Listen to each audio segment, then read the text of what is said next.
Dasarnya, setelah zat aktif tanaman obat diketahui, pengembangan selanjutnya dapat dibagi menjadi dua, yaitu yang pertama, pengembangan obat modern.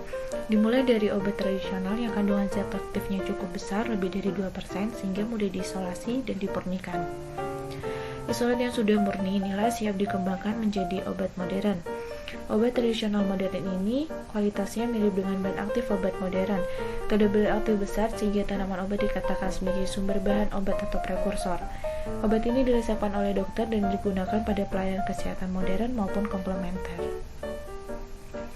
Yang kedua yaitu pengembangan obat tradisional atau jamu oleh dokter. Pengembangan obat tradisional yang kandungan zat aktifnya kecil kurang dari 1% sehingga sulit diisolasi. Dalam hal ini kandungan kimianya akan banyak jenisnya sehingga dapat digunakan sebagai sterilisasi ekstrak tanaman obat.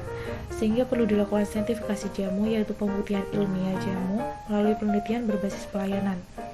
Dalam Permenkes nomor 3 tahun 2010 sebagai upaya memasukkan jamu dalam pelayanan kesehatan, maka perlu pengakuan dari profesi kedokteran bahwa jamu dapat dijadikan alternatif pengobatan. Peraturan Presiden nomor 32 tahun 2014 ayat 5 bahwa pelayanan kesehatan rumah sakit, puskesmas, dan klinik dapat menggunakan obat termasuk UHT dan fitofarmaka secara terbatas. PMK nomor 37 tahun 2017 tentang pelayanan kesehatan tradisional integrasi yang dapat dilayankan di fasilitas pelayanan kesehatan dijelaskan bahwa obat tradisional dapat digunakan bersama obat konvensional namun sudah harus terbukti secara ilmiah. Kedua hal ini dilakukan untuk mendorong pengembangan obat herbal sehingga dihasilkan jamu saintifik yang dapat digunakan pada tingkat pelayanan komplementer. Yang ketiga yaitu pengembangan obat tradisional jamu oleh dokter. Sebagian besar masyarakat mengonsumsi jamu ini karena percaya memberikan manfaat yang cukup besar terhadap kesehatan baik untuk pencegahan dan pengobatan terhadap penyakit maupun menjaga kebugaran, kecantikan, dan stamina. Jamu ini biasanya didapatkan pada pelayanan kesehatan tradisional seperti rumah jamu, gurah, dan lain-lain. Aliran ilmu pengobatan yakni kedokteran alopati atau kedokteran konvensional dan kedokteran naturopati. Dalam saintifikasi jamu, karena pelakunya adalah dokter, maka pendekatan yang digunakan yakni kedokteran integratif. Kedokteran integratif adalah pendekatan mengkombinasikan kedokteran konvensional dengan komplementer alternatif. Berikut ini adalah alur pikir program saintifikasi jamu dengan pendekatan kedokteran integratif.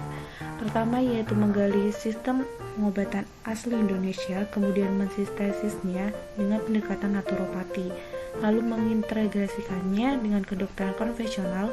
Hasil akhirnya adalah pendekatan kedokteran integratif.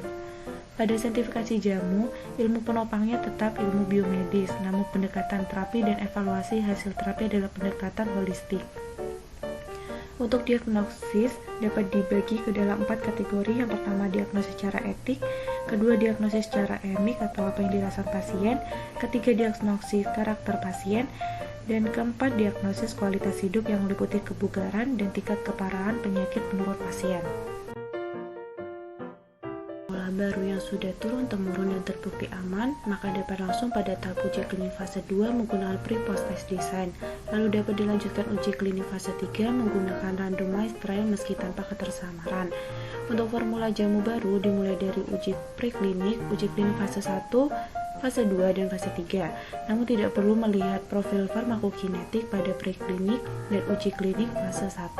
Bila lolos uji klinik fase 3, maka formula tersebut dapat digunakan di pelayanan kesehatan formal.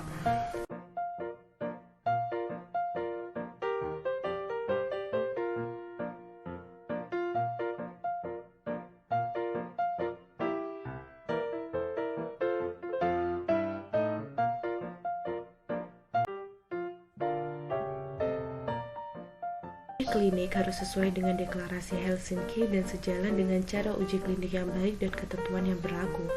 Sebelum uji klinik dilakukan, sudah dianalisis resiko dan manfaatnya, yaitu manfaat yang dihasilkan lebih besar dibandingkan resikonya. Hak keamanan dan kesejahteraan subjek penelitian harus selalu menjadi pertimbangan yang paling penting dan mengalahkan kepentingan iptek dan masyarakat. Informasi klinik dan non-klinik harus memadai untuk menunjang uji klinik. Uji klinik harus berlandaskan ilmiah yang kuat dan diuraikan dalam protokol secara rinci dan jelas yang berisi tujuan, desain uji, metodologi, analisis statistik, dan organisasi penguji klinik. Isi protokol uji klinik harus lengkap dan sesuai. Pelayanan dan keputusan medik yang dibuat untuk pasien merupakan tanggung jawab dokter.